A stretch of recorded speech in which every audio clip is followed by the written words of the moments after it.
Assalamualaikum warahmatullahi wabarakatuh. Ibarat menabur kapuk di sepanjang jalan, ketika angin menerpanya sehingga tersebarlah ke segala penjuru arah, maka mustahil untuk mengumpulkan semuanya kembali.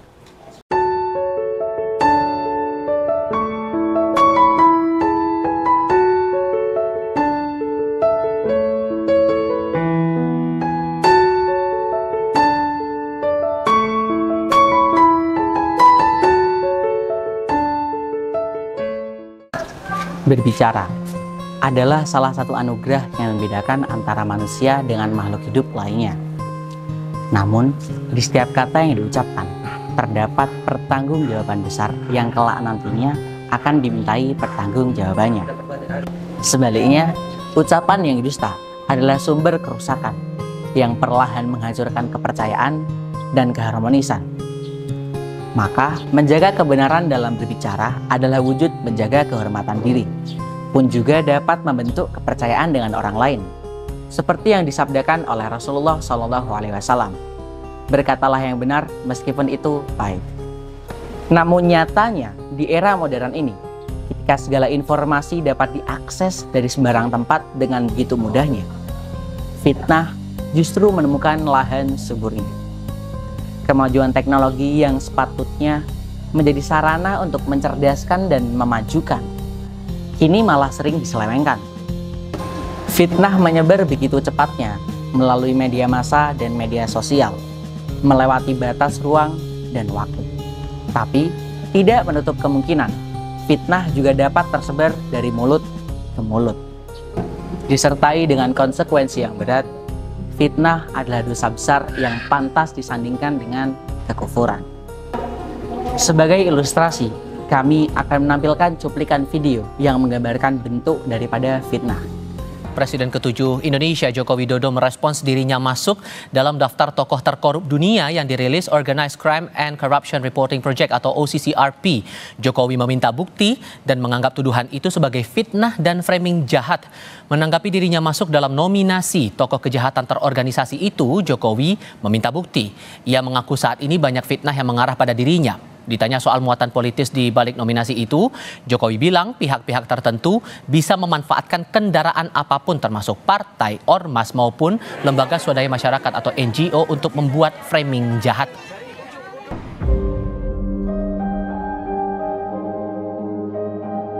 Kemarin saya udah pantau Pak, orang ini.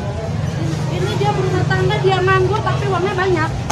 Saya udah lewat rumahnya, udah saya lempar ke suatu tempat rumah biar ketahuan. Ini hari Selasa, emang saya yang nyuruh. Ada teman saya bahwa dia ini dekat rumah teman saya. Teman saya lah yang laporin sebelum terjadi ini. Bagaimana? Tentunya sungguh miris, bukan?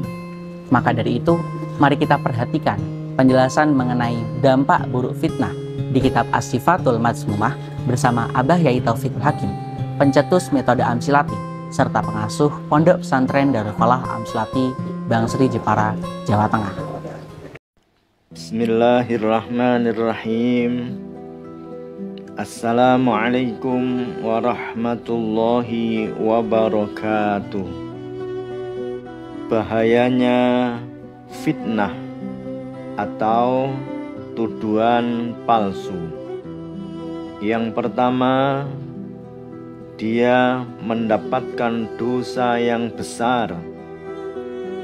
Sebagaimana Allah berfirman, waman utawi sapane wong yaksib iku nglakoni sapa man khati'atan ing keluputan au isman utawa dosa sumayarmi mongko nuli mbuang sapa man bihi ing dosa barian ing wong kang lebaran faqadih tamala mongko teman-teman nanggung sapa man buhtanan ing dosa gedhe wa isman lan dosa mubinan kang pertelo.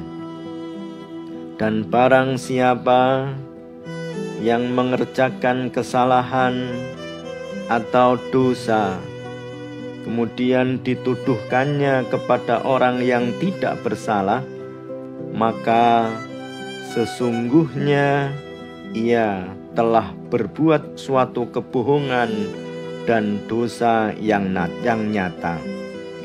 Quran Surah An-Nisa 112. Bahaya fitnah yang kedua. Fitnah adalah perbuatan yang paling jahat di antara makhluknya Allah Subhanahu wa Ta'ala, yang menyebabkan amal tidak diterima oleh Allah Subhanahu wa Ta'ala.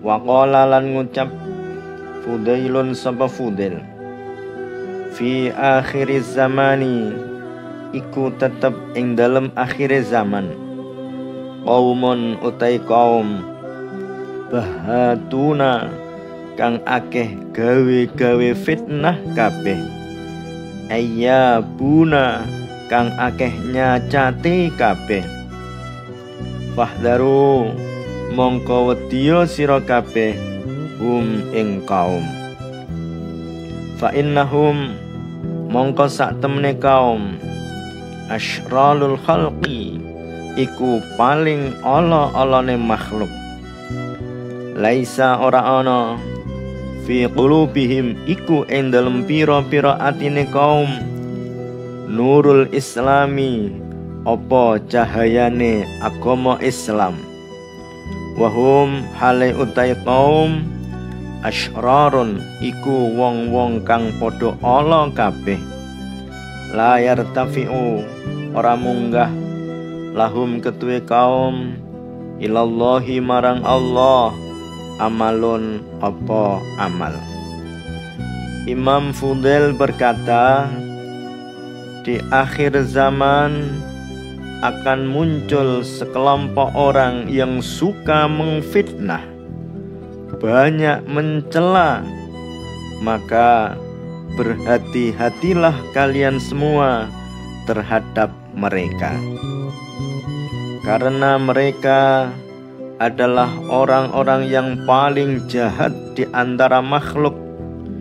Tidak ada cahaya Islam dalam hati mereka.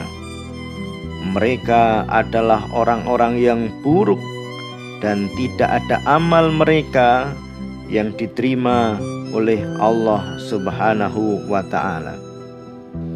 Bahaya fitnah atau tuduhan palsu yang ketiga. Dosa fitnah disandingkan dengan kekufuran. As-Samarqandi berkata, laisa ora ana syai'un apa suwici-wici minadzunubi saking pira-pira dosa a'lamu kang luwih gedhe minal buhtani tinimbang gawe-gawe goroh utawa fitnah. Fa inna sa'ira dzunubi mongko sak temene sekarine pira-pira dosa yahtaju iku butuh apa sa'iru dzunub ila taubatin marang taubat wahidatin kang siji, wa fil buhtani lan ing dalem gawe-gawe goroh utawa fitnah yahtaju butuh apa buhtan ila taubati marang taubat fi salasati mawadhi'a ing dalem telu pira-pira panggonan.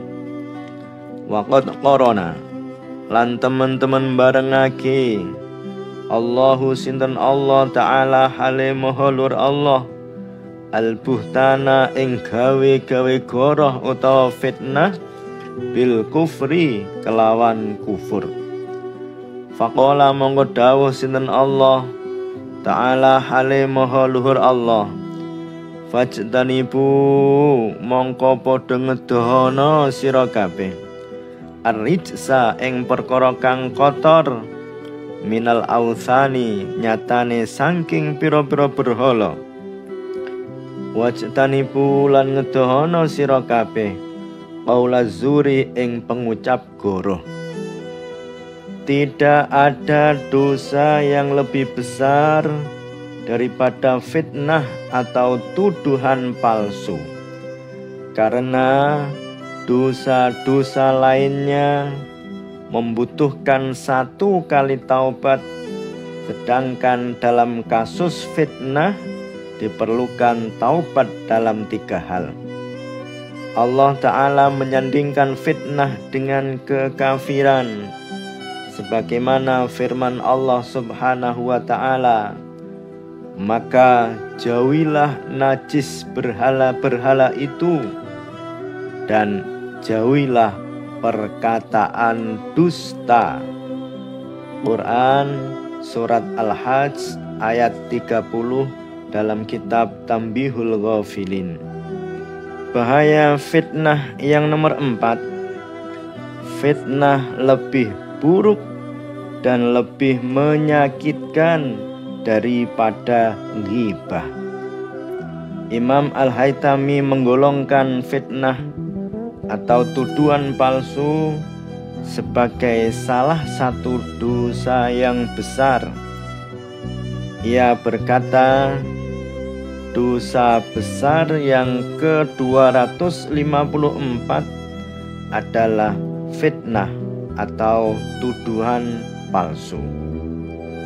Sebagaimana hadis Rasulullah Shallallahu Alaihi Wasallam, fa illam yakun mongko lamun ora ana apa syai fihi iku ing dalem wong, faqad bahatta mongko teman-teman gawe fitnah, gawe goroh sapa sira hu ing wong.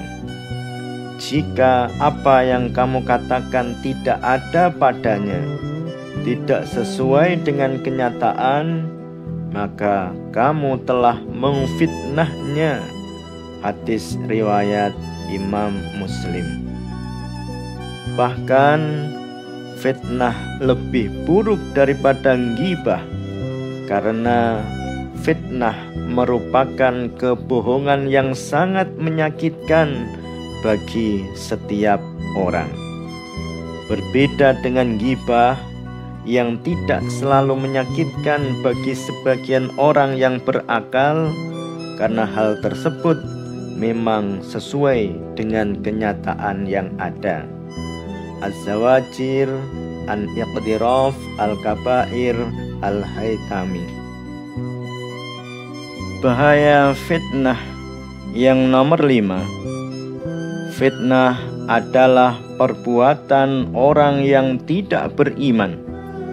Sebagaimana Allah berfirman, walaula idh sami'tumu, lan mbok hiya ing dalem nalikane krungu sira kabeh hu ing al-ifka, qultum monggo ngucap sira kabeh, ma yakunu ora ana lana iku ketuwe kita, annatakallama apa yang to ngrembug sapa kita, bihadza kelawan iki ifki, subhanaka kelawan moho suci panjenengan, hadza utawi iki ifkun, buhtanun iku kebohongan, azimun kang agung.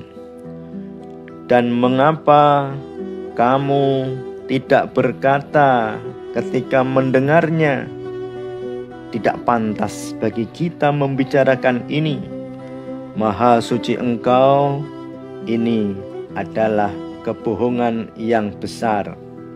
Quran Surah An-Nur ayat 116.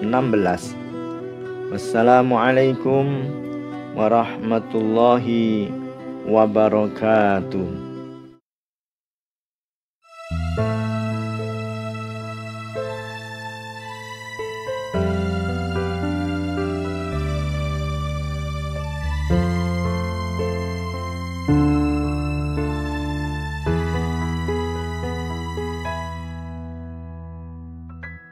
إلهي نسألك بالاسم الأعظم وجاه المصطفى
Demikian penjelasan tentang dampak buruk fitnah yang telah disampaikan oleh Abah Yai Taufiqul Hakim di kitab As-Sifatul Mazmumah. Mari kembali membuka mata selebar-lebarnya bahwa setiap perbuatan kita akan lebih berdampak positif atau negatif, dilarang atau dianjurkan.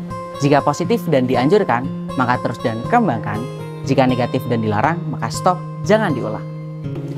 Mari mencegah sebelum terjerumus, mari bertobat dengan serius bahwa menyesal, minta ampunan, dan tidak mengulangi hal yang sama adalah bagian dari rumus. Berhenti sekarang, bertobat sekarang, berubah sekarang. Tetap optimis untuk meraih ridho ilahi karena ampunannya bagai samudra tak bertepi. Terima kasih. Saya Muhammad Zulfikar Ali Zamzami pamit undur diri. Wassalamualaikum warahmatullahi wabarakatuh.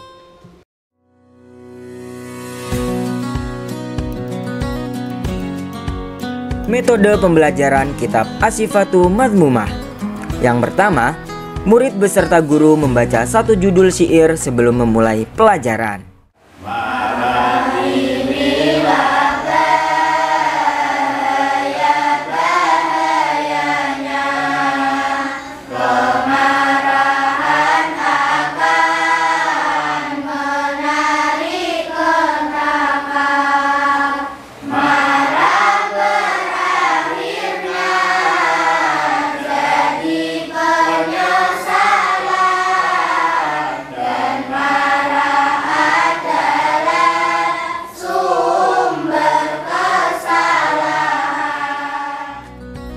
Kemudian, guru memulai kegiatan belajar mengajar seperti biasa. Dan diakhiri dengan pembacaan satu judul syair lanjutan. Dan untuk kaidah beserta dalilnya bisa dibaca secara mandiri.